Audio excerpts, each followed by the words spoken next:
Good morning, all of you. I'm Radhika Mohan here, and I'll be taking economics for you. I suppose all of you are somewhat familiar with the subject, and I hope we have a very interactive and interesting session, and let's hope it's going to be a wonderful experience learning economics and teaching economics from my part. I'll start with microeconomics. You know that your CPT has got micro and macroeconomics. We'll start with micro and then we'll move on to macro. And let me assure you that if you are focused, if you are ready to learn, the subject is going to be very interesting and very easy. You don't have to worry about tackling the subject at all. So I'll start with microeconomics, and then after I finish with that, then we'll move on to macro. And microeconomics, we start with the introductory chapter, giving you a little bit of information regarding what is microeconomics and what are the areas that we'll be looking into, and then move on to the various theories that are there in your syllabus.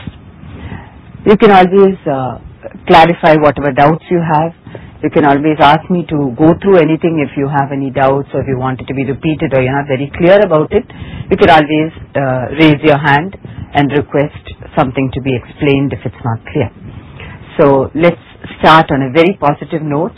We'll start with the first chapter, which talks about introduction to microeconomics, and we'll deal with all the various terms that are used in economics, and be a little sure of what the subject is about before we move on to the first chapter. So I'll start with the first chapter, which is introduction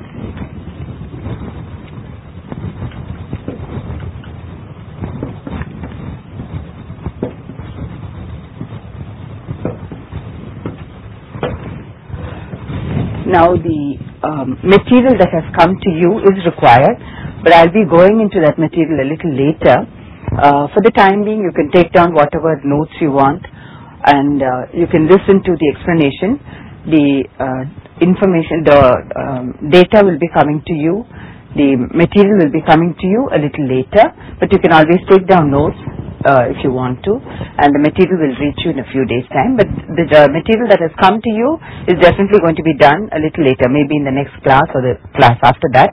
So you can keep the material with you, but what I'm doing today, the material is yet to reach you. It will be coming as early as possible. Maybe in a day or two you'll be able to get that. Okay? So we move on to introduction to economics, to microeconomics, and it's a subject that deals with individuals. It's a subject that deals with us, and it's definitely going to be interesting when something that is related to us and something that affects us, because every time you look into the newspaper or you look at the various activities that take place in the day, it is in some way related to economics, or though we don't always say, okay, this is economics, I think, because when you make a choice, or when you buy something in the market, or you look at price rise, it is economics. And since it relates to us or talks about what is happening around us, I think it must be really interesting. It must be really having an impact on us in some way or the other. Okay. Now, economics, we'll start with the introduction, and here we are going to talk about the basic facts about economics is that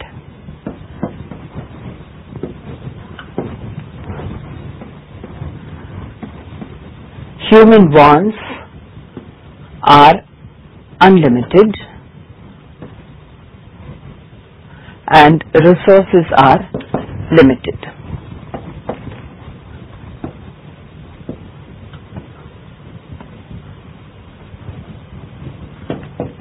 Right? So the basic fact about economics is that human wants are unlimited, and not only unlimited, they keep recurring. At no point of time can we say that all our requirements are satisfied and we have no more wants at all. It never happens. It keeps recurring. And we also know that the resources to satisfy these wants are limited, and they also have alternative uses. Right? This is where the problem lies, because resources are limited and wants are unlimited. Let me take a simple example as far as you as individuals or students are concerned. You know that, let's say you have 500 rupees with you, and you have so many things to be done. Probably you want to go for a movie, you want to go to a restaurant, or you want to buy a book, or probably treat your friend, whatever. So you have 4 or 5 things lined up, All this needs to be satisfied, but you have just limited resources of 500 rupees with you. Now, how many of these wants can you satisfy? Right? Now, there lies a problem, because you'll have to choose what is going to be most urgent, what is most necessary, or what is most important as far as you are concerned, and satisfy that. You cannot afford to satisfy all your wants with 500 rupees, right? So this is similar to the situation we are talking about, where people keep wanting more and more commodities, and even if some of their wants are satisfied, it keeps recurring. After a few days, maybe a month later, it keeps coming up again, and obviously you'll have to find some ways of satisfying that want. So wants are recurring and they are unlimited in nature, whereas resources to satisfy these wants are limited, and you also find that these resources have alternative uses. So that's why it becomes a problem. So what does economics have to do? Satisfy as many people as possible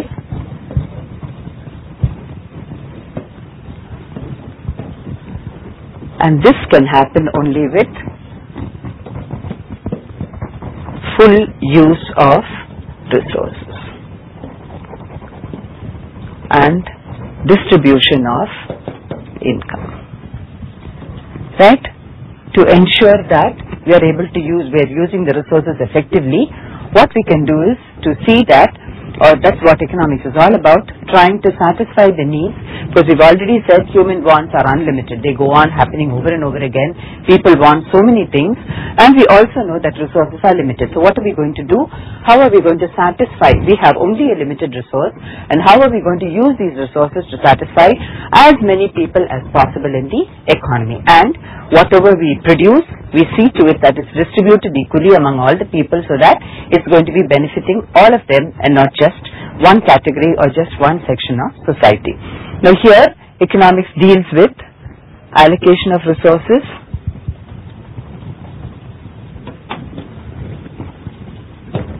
full utilization of resources,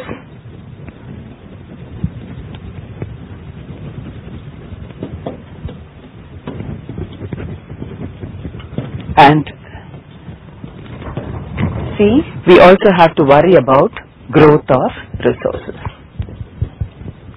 Okay, so this is where we are concerned with how the resources are going to be allocated.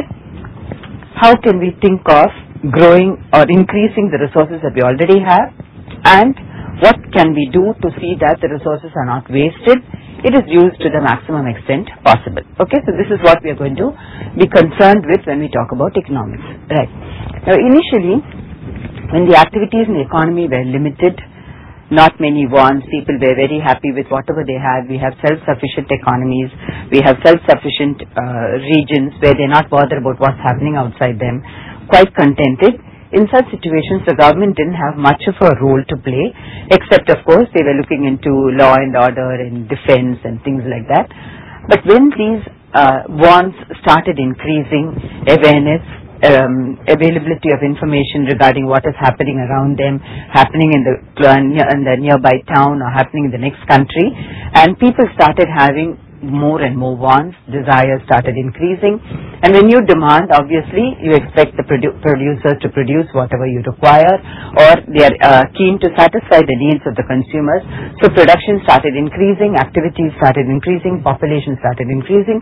So when we have all these activities taking place in the economy, automatically there was a need for the government to play a more important role. We also required the particular term to be related to all these activities. What type of a term would be most suitable to relate to all these activities that are taking place in the economy and which are increasing day by day? So this is when we have a number of economists coming forward with various definitions, trying to explain what exactly is happening in an economy, or what exactly is happening in a country, or what is most relevant and most important. So they started giving different terms to talk about the definition that could be given to economics. Now we have various definitions that come forward, and the first one that came up was given by Adam Smith, and along with Adam Smith we have few other economists, J.B. Say, we have J.E. Keynes, and we also have F.A. Walker. Okay, so we have 4 of them contributing to this definition, and the definition was that it should be called as science of wealth. Right? So according to them, it should be called as science of wealth. Now this word was coined by Adam Smith, and you all must be familiar with Adam Smith, who is also called as the father of economics, who brought about a number of theories. So here, according to him, he felt that all these activities that are happening in the economy should be called as a science of wealth, or that should be the term to relate to the activities that were taking place in an economy. And according to him and the others who agreed with him, they felt that the most important activity in an economy is to go on producing. The more you produce, the more is the wealth of the economy. So that's why they called it as science of wealth, because ultimately the economies are all the time trying to produce more goods, trying to increase the productive capacity, trying to generate more of goods in the economy, and so on. So here, according to him, this should be referred to as science of wealth, because everything centered around wealth or generating more of goods or producing more of goods. So that's how he put it forward. And of course, this has a few merits, because when we talk about this definition, what it stresses on is that, or we can call it as the merits of this particular version of science of wealth, is that it gave us an idea that economies should concentrate on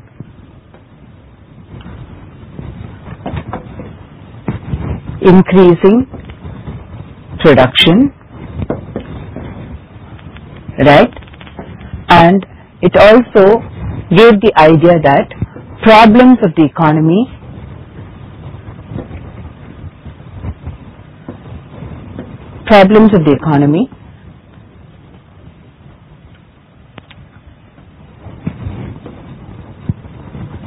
could be solved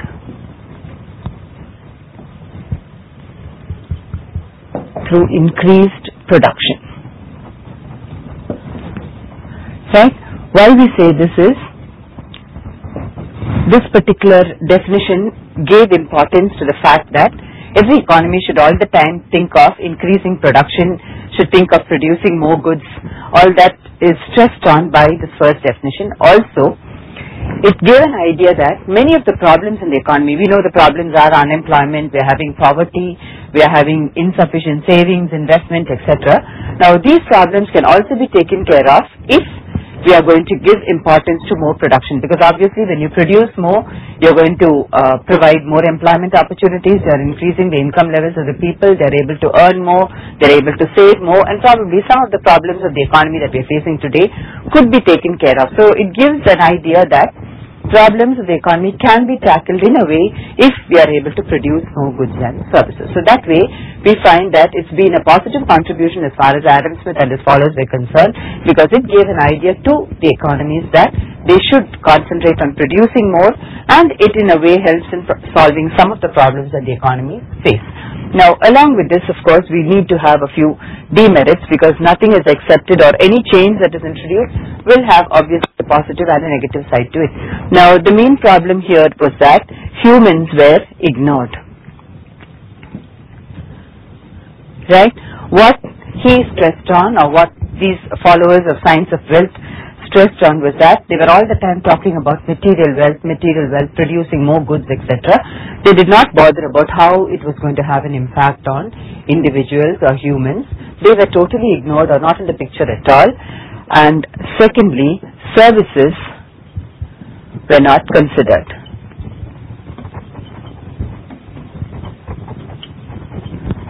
Services of, we can talk about services of a doctor, of a lawyer, a chartered accountant, a teacher. So there are so many services that are so valuable, that is so necessary in the economy, but these services have been totally ignored, and they have been concentrating only on the idea of making more and more money. And it also means that selfish means may be used to increase production, because the emphasis was on production. They did not talk about how it could be achieved. They only spoke about the end result of having more and more goods produced. So obviously they didn't think about how it could be achieved. So it could be any selfish means, it could create confusion in the economy, it could create dissatisfaction among people, but that was not taken into account at all when they made a stress on producing more and more and more of goods. Okay, so that's how we had the first definition that came about, brought out by Adam Smith and the three other economists who also contributed to the fact that it should be called as science of wealth. And of course, when there are criticisms, you find that it gives scope for another theory to come up, and this was called science of material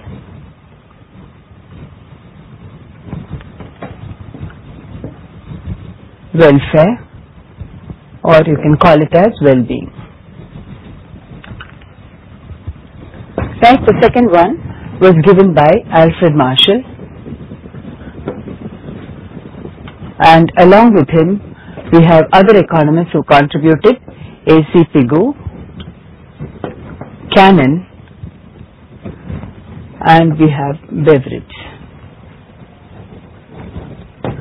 Right?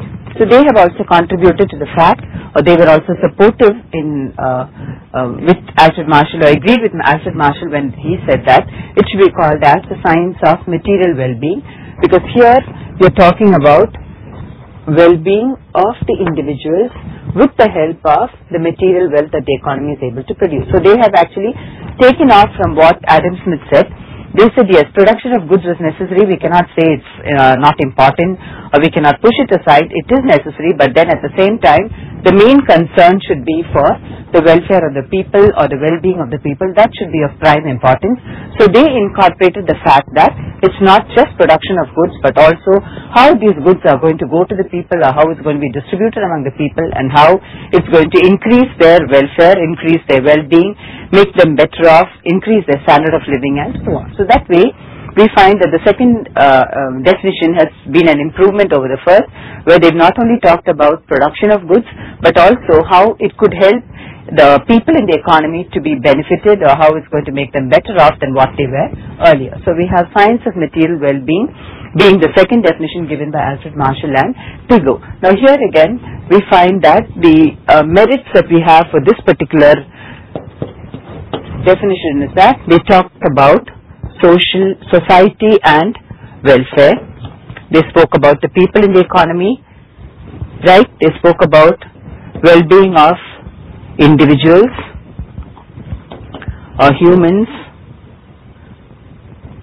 right?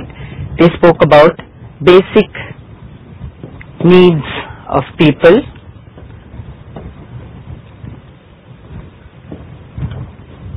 which was food, clothing, and shelter.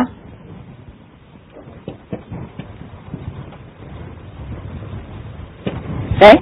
That was also stressed on, and they also spoke about individuals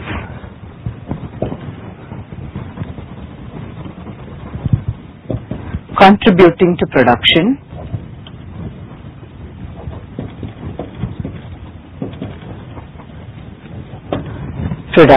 and also using money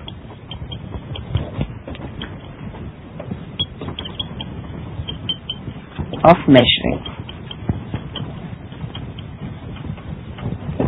Right?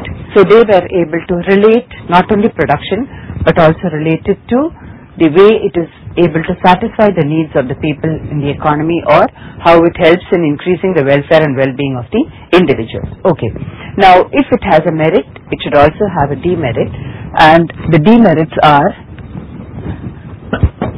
just as in the case of the first definition, it ignored services,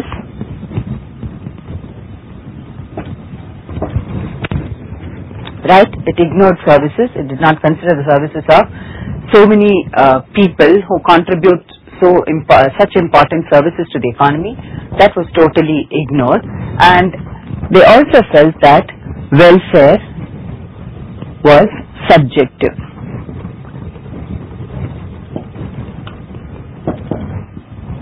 What do we mean by subjective? Why do we say welfare is subjective?